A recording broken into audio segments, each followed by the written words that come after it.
প্রেয় থেকে শ্রেয় বড়। জীবনের এই উপলব্ধি, এই দর্শন জীবনকে মহিমান্বিত করে, সুখকর করে। এ যেন জীবন বেদ। প্রেয় এবং শ্রেয়টা কেমন? প্রেয় হচ্ছে যে জিনিসটা বা যে বিষয়টা অতি সহজে লাভ করা যায়, ক্ষণস্থায়ী হয় এবং পরিণামে দুঃখকর হয়। সহজ কথায় বলা যায়, যা সহজে প্রাপ্য বা লভ্য তাকে প্রেয় বলে। আর শ্রেয় হচ্ছে যে জিনিসটা সাধনা করে, পরিশ্রম করে লাভ করা যায়, ধীরে লব্ধ হয়, দীর্ঘস্থায়ী হয় এবং পরিণামে সুখকর হয়। এই জন্য বলা হচ্ছে প্রেয় থেকে শ্রেয় বড়। কিন্তু বাস্তব জীবনে আমরা কি করি? একটি গল্পের মাধ্যমে যদি বলি, এরকম ধরুন, আপনার কাছে একটা প্রস্তাবনা আসছে, আপনি এখন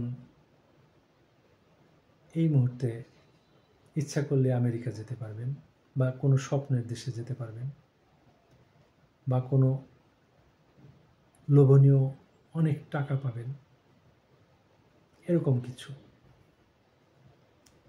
এটা হচ্ছে প্রেয়। আর এই মুহূর্তেই আপনার মা অসুস্থ, তাকে হাসপাতালে নিতে হবে, সেবা দিতে হবে। এটা হচ্ছে শ্রেয়। স্বাভাবিকভাবেই আমাদের মধ্যে কেউ প্রেয়টাকে গ্রহণ করি, কেউ শ্রেয়টাকে গ্রহণ করি। শ্রেয়র মধ্যে ঔচিত্যবোধ, শর্তহীন আদেশ, নিষ্কাম কর্ম, এই অনুভূতিগুলো জড়িত। আর প্রেয়র মধ্যে তাড়না, লালসা, ভোগ বিলাসের চেতনা জড়িত। আমাদের মধ্যে এরকম প্রেয় এবং শ্রেয়ের দ্বন্দ্ব আছে বলেই আমাদের মধ্যে সমাজে, সংসারে সুখ দুঃখ, অশান্তি, বিভেদ বিচ্ছেদ আছে। যদি সর্বদাই আমরা শ্রেয়কে গ্রহণ করতাম, তাহলে আমাদের হয়তো সাধনা অপেক্ষা কষ্টকর কিছু বিষয় ঘটত, কিন্তু পরিণামে জীবনটা প্রশান্তিময়, সুখকর হতো। আমরা তা না করে লোভের বশে যখন প্রেয়টাকে গ্রহণ করি, তখন প্রেয়র যা পরিণাম, ক্ষণস্থায়ী দুঃখকর, পরিণামে দুঃখকর ইত্যাদি আমাদের মধ্যে চলে আসে। আমরা বুঝতে পারি না বলেই আমরা প্রেয়টাকে গুরুত্ব দেই, শ্রেয়টার মহিমা আমরা বুঝি না। যার কারণে জীবনে, সংসারে এত অশান্তি হয়।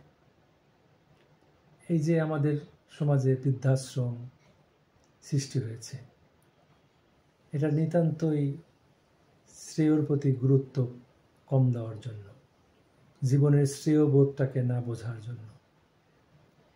যারা প্রেয়টাকে বড় করে দেখে, তাদের জীবনে ভোগ বিলাস, জৌলুস, আনন্দ, তথাকথিত আনন্দ ক্ষণস্থায়ী, বেশ কিছুক্ষণ থাকে, কিন্তু ইন দ্য লং রান, দিন শেষে তাদেরকে অনেক দুঃখ কষ্টের মধ্যে থাকতে হয়।